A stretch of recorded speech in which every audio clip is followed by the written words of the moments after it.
Good morning, welcome to another week and another episode of Erasmus TV. Today we'll be talking about mental health in these times of crisis.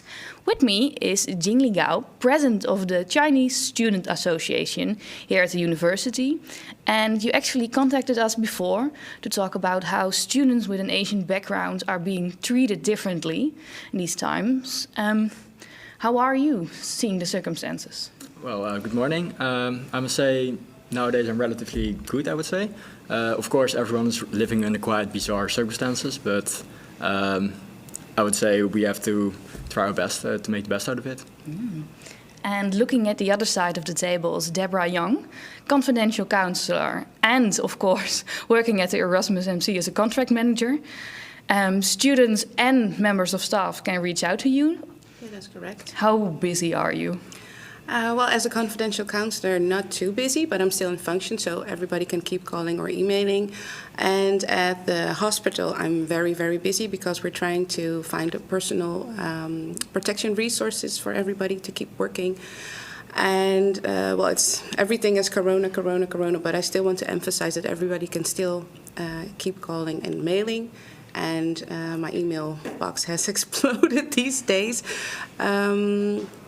But also, well, there have been some signals that the unwanted behaviour towards students with an Asian background, well, have been increased a little bit. So that's quite concerning to me and everybody.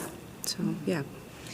We have a short video on that. Our reporter Feba spoke with 2 international students and they show us how they get through these hard times.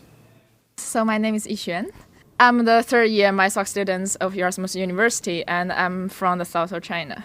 My first reaction when I heard first the virus case in Netherlands, well, actually I already started panicking when I found out the first case in whole Europe, I think somewhere in Germany or Italy. So back to that time I already started preparing everything like face masks, sanitizers and gloves. My Dutch friends and my boyfriend think I'm overreacting. At the same time, I feel not being understood by them. I'm also really worried about their health, so I try to translate the news and the knowledge I got in China to them to try to help them to understand the seriousness of the whole situation. My name is Olivia Chen, and I am now as an exchange student in Erasmus University. Just a day before my arrival, my landlord talked to me that you can now stay in this house for the first 2 weeks. And I asked the reason why is there is a Chinese guy who stay in this house want me to move out because he is afraid of me to have the coronavirus. So I have to stay in the student hotel, which is €1,000 in the 2 weeks. Jingli, I think that both students, but especially Olivia, are showing us how extra hard these times are for students with an Asian background.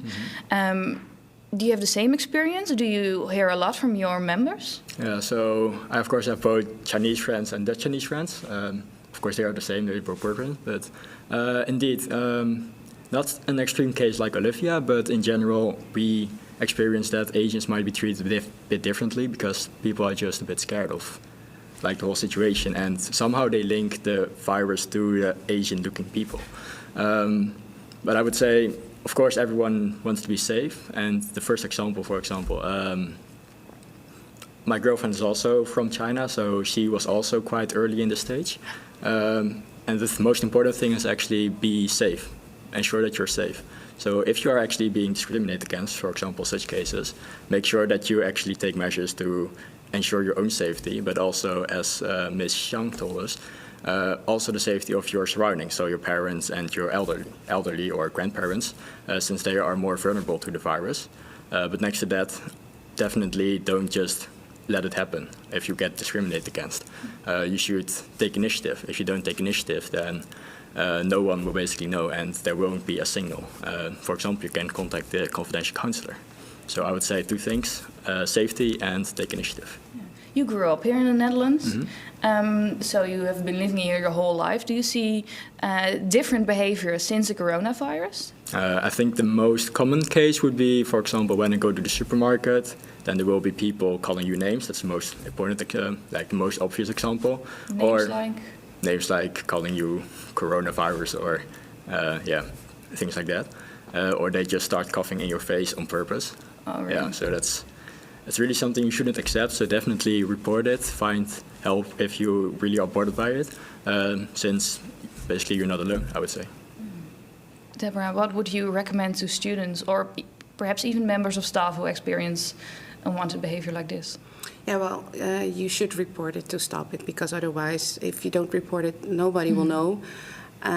There are different persons you can see, also the confidential counselors, but also we have the ombudsman if it's really serious, and also the student advisors. So I would suggest that you report it everywhere you can. Well, thank you for that advice. We will leave your contact info where people can find it. Then thank you all for watching. This was Erasmus TV of Monday. We hope to see you all soon back here. Thank you.